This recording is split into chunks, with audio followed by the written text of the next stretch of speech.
The question I was going to ask you, though, is at a business level, whether you think that companies which put out these targets in terms of diversity on boards, diversity in management, what needs to happen there? And you're seeing companies like Goldman Sachs say we're not going to take a company public unless they have 2 diverse board members. You're seeing states like California actually put it into law and say if you're a publicly traded company based in this state, we want you to have X number of people. That was based on gender.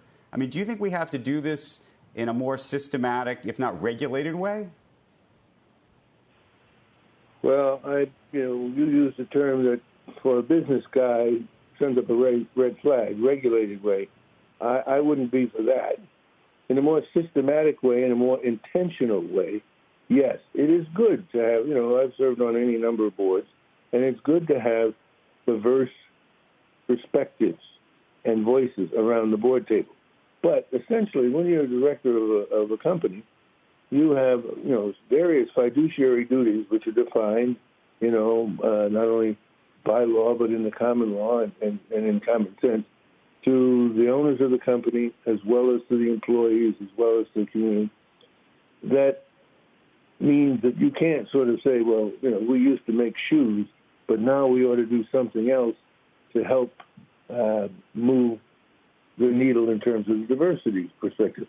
In other words, I'm not saying it very articulately, but you're a diverse voice in a predetermined set of objectives and system.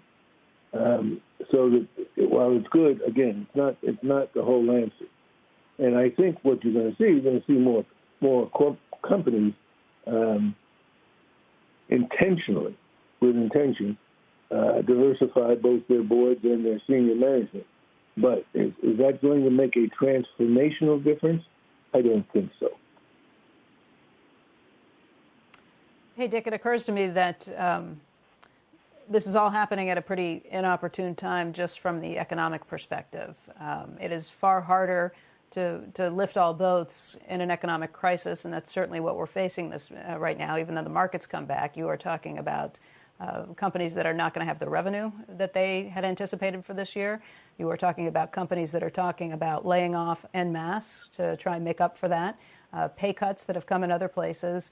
So trying to make this happen under that backdrop is much more difficult. We did see that the unemployment rate for the month of May was below what people had been anticipating. That's what we learned on Friday. But within that, in the African-American community, it did tick slightly higher. So how do you make it happen with the added complication of that backdrop?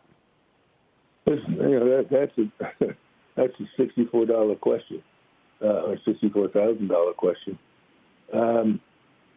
I think that you just pointed to sort of real world constraints. We had a board meeting at Estee Lauder yesterday, where I'm on the board, and they've come up with a very thoughtful approach to making sure that they do an even better job. That's a company that happens to do a pretty good job on the diversity front, not just African Americans, but women in particular, gays, LGBT. I mean, the sweep of our society, actually. But the reality is, because of the impact of the COVID pandemic on their business, prior to considering this issue, the company had put in a hiring freeze. No new hires, between now and the end of the year.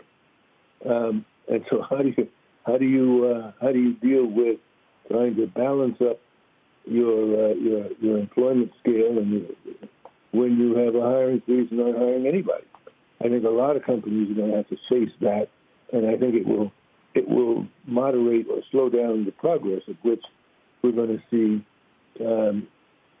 a lot of American companies, at least, moving towards a more diverse face to the public and internal management structure in terms of minorities.